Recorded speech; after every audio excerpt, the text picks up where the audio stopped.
ಕದನ ಅಂತೇಳಿ ಯುದ್ಧಕ್ಕೇನು ಯಾರು ಹೊರಟಿಲ್ಲ, ಯಾರು ಯುದ್ಧ ಸಾರಕ್ಕೆ ಹೋಗಲಿಲ್ಲ. ತಮ್ಮ ಹಕ್ಕುಗಳನ್ನು ಕೇಳಲಿಕ್ಕೆ ಅವಕಾಶ ಇದ್ದರಿಂದ ಹಕ್ಕುಗಳನ್ನು ಬೆಂಬಲಿಸಿದ್ದಾರೆ. ಇದರಲ್ಲೇನು ತಪ್ಪಿರಲ್ಲ. ನನಗೆ ಅಧಿಕಾರ ಸಿಗಬೇಕಂತ ಹೇಳಿದಾಗ ಈಗ ನಾನೊಬ್ಬ ಅಧಿಕಾರ ಸಿಗಬೇಕು ನನಗೆ ಕೊಡಿ ಅಂತ ಕೇಳೋಕ್ಕೆ, ಬೇಡ್ಕೊಳ್ಳೋದಕ್ಕೆ, ಕೇಳಲಿಕ್ಕೆ ಹಕ್ಕಿದೆ. ಅದನ್ನು ಕದನ ಅಂತ ಹೇಳಲಿಕ್ಕೆ ಹೋಗೋದಿಲ್ಲ. ನಿಜವಾಗ್ಲೂ ಭಾಳ ಖುಷಿಯಾಯಿತು. ಮೊನ್ನೆ ಶಾಂತಿಯುತವಾಗಿ ಒಂದು ರಾಜ್ಯದ ಜನತೆಗೆ ಒಂದು ಒಳ್ಳೆಯ ಸುದ್ದಿ ಕೊಟ್ಟಿದ್ದಾರೆ. ಇಬ್ಬರು ಸೇರಿ ಚೌಚೌಬಾತ್ ತಿಂದಿದ್ದಾರೆ. ಹಾಗಾಗಿ ನನಗೇನು ಅನ್ನಿಸ್ತದೆ, ಇದು ಚೆನ್ನಾಗಿ ಆಗ್ಬೋದು. ಮುಂದಿನ ದಿನದಲ್ಲಿ ಯಾವುದೇ ಗೊಂದಲ ಆಗದ ರೀತಿಯಲ್ಲಿ ನಡ್ಕೊಂಡು ಹೋಗುತ್ತೆ ಅನ್ನೋದು ಭಾವನೆ ನನ್ನಲ್ಲಿದೆಯಪ್ಪ. ಸರ್, ಈಗ 5 ವರ್ಷ ಸಿದ್ದರಾಮಯ್ಯ ಸಿಎಂ ಆಗಿರ್ತಾರ ಸರ್? ಅದರ ಬಗ್ಗೆ ನನಗೆ ಗೊತ್ತಿಲ್ಲ. ಅದನ್ನು ನೀವು ಹೈಕಮಾಂಡರ್ ಕೇಳಬೇಕು. ಏನಂತ ನನಗೆ ಗೊತ್ತಿಲ್ಲ.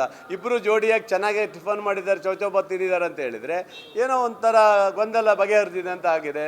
ರಾಜ್ಯದ ಜನತೆಗೆ ಒಂದು ಸಿಹಿ ಸುದ್ದಿ ಕೊಟ್ಟಿದ್ದಾರೆ ಅಂತ ಅರ್ಥ ಆಗುತ್ತೆ. ಏನಂತ ಅವರಿಬ್ಬರು ತಿಳಿದು ಅವ್ರ ಪತ್ರಿಕೆಗೋಷ್ಠಿಯಲ್ಲಿ ಹೇಳಬೇಕಪ್ಪ.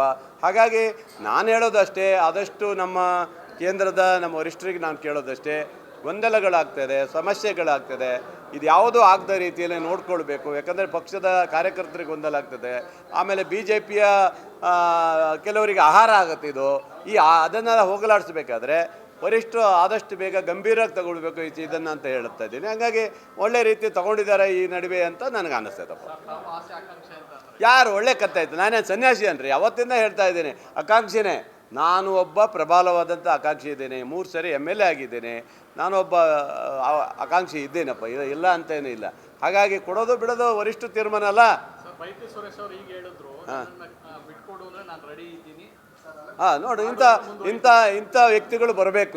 ನೋಡಿ, ನಾನೆಷ್ಟು ಮುಂದಿನ ಪೀಳಿಗೆಗೆ ಮುಂದಿನ ನಾಯಕತ್ವ ಕೊಡೋಕ್ಕೆ ಈ ಥರ ಮಂತ್ರಿಗಳು ತ್ಯಾಗ ಮಾಡಬೇಕಪ್ಪ. ಅವರೆಲ್ಲ ಮಾಡಿದ ಖುಷಿ ಆಗುತ್ತೆ. ಬೈರತಿ ಸುರೇಶ್ ಅಂತವರು ಇರಬೇಕಪ್ಪ ಎಂಥ ಮಂತ್ರಿಮಂಡಲದಲ್ಲಿ. ಭಾಳ ದಿನೇಶ್ ಗುಂಡೂರಾವ್ ಸಾಹೇಬರು ಹೇಳಿದರು ಒಂದು ಸರಿ, ನಾನು ಬಿಟ್ಕೊಡ್ತೀನಿ ಅಂತ ಹೇಳಿದ್ದಾರೆ. ಸುಮಾರು ಜನ ಮಿನಿಸ್ಟ್ರು ಹೇಳಿದ್ದಾರೆ ಪಾಪ, ಇಲ್ಲ ಅಂತಿಲ್ಲ. ಯಾರೇ ಪಾಪ ಅವ್ರೇನು ಮಾಡ್ತಾರೆ ಹೇಳಿ, ಅವರು ವರಿಷ್ಠರು ತೀರ್ಮಾನ ಹೇಳಿ ನೋಡಪ್ಪ ನೀವು ಬಿಟ್ಕೊಡೋದು ಬಿಟ್ಕೊಡ್ತಾರೆ. ಅದರಲ್ಲಿ ಏನಿಲ್ಲ, ವರಿಷ್ಠ ತೀರ್ಮಾನ ಅಲ್ಲ.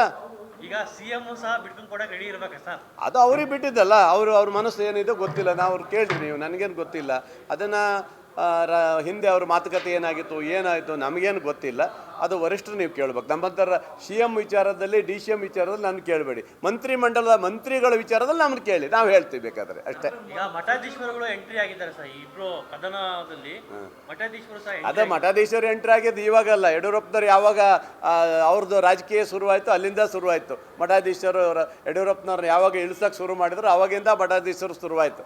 ಅಲ್ಲಿಂದಲೇ ಶುರುವಾಗಿದ್ದು. ನೀವು ಟೀಕೆ ಮಾಡಿದ್ರಿ, ಇದೇ ಕಾಂಗ್ರೆಸ್ನವ್ರು ಟೀಕೆ ಮಾಡಿದ್ರಿ ಏನಂತ, ಹಿಂಗೆ ಮಠಾಧೀಶವರೆಲ್ಲ ಹಿಂಗೆ ಬರಬಾರ್ದು ಹಂಗೆ ಹಿಂಗೆ ಅಂತ ಟೀಕೆ. ಯಾರು ಬೇರೆ ಟೀಕೆ ಮಾಡಿಬಿಡೋದೇನು ನನಗೆ ಗೊತ್ತಿಲ್ಲ. ಬಟ್ ಮಠಾಧೀಶರು ಏನಾಗಿದೆ ಇವಾಗ, ಅವರು ಪಾಪ ಅವ್ರ ಸಮಾಜ ಅಂತ ಬಂದಾಗ ಕೆಲವ್ರು ಹೋಗ್ತಾರೆ. ಏನು ಬೇಡ ಅನ್ನೋಕ್ಕೆ ಏನಾಗುತ್ತೆ. ಈಗ ಲಿಂಗಾಯತರ ಸಮಾಜದವರು ಯಡಿಯೂರಪ್ಪನವ್ರ ಪರವಾಗಿ ಹೋದರು. ಈಗ ಪಾಪ ಇವ್ರ ಪರವಾಗಿ ಇವ್ರು ಬಂದಿರಬೇಕು. ಅದರಿಂದ ನಾನು ಮಠಾಧೀಶರಂಥವ್ರ ಬಗ್ಗೆ ನಾನು ಹೇಳೋಕ್ಕೆ ಹೋಗೋದಿಲ್ಲ. ಅವರ ವೈಯಕ್ತಿಕ ವಿಚಾರಗಳು ಅವ್ರಿಗೆ ಬಿಟ್ಟರು, ನಾನು ಹೇಳಕ್ಕೆ ಹೋಗೋದಿಲ್ಲ.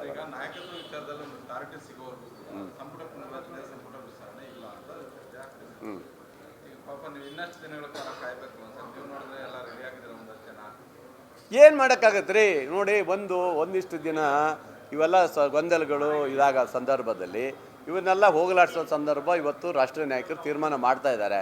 ಏನೋ ಒಂದು ಆಗುತ್ತೆ ಬಿಡಿ. ಈಗ ಸದ್ಯದಲ್ಲೇ ಬಹುಶಃ ಏನು ನಮ್ಮ ಅಸೆಂಬ್ಲಿ ನಡೀತದೆ ಬೆಳಗಾವಿ, ಅಲ್ಲಿಂದ ಮುಂದಕ್ಕೆ ಅದು ಮುಕ್ತಾಯ ಆಗ್ಬೋದು ಅನಿಸ್ತದೆ ನನಗೆ. Thank you. Okay, thank you.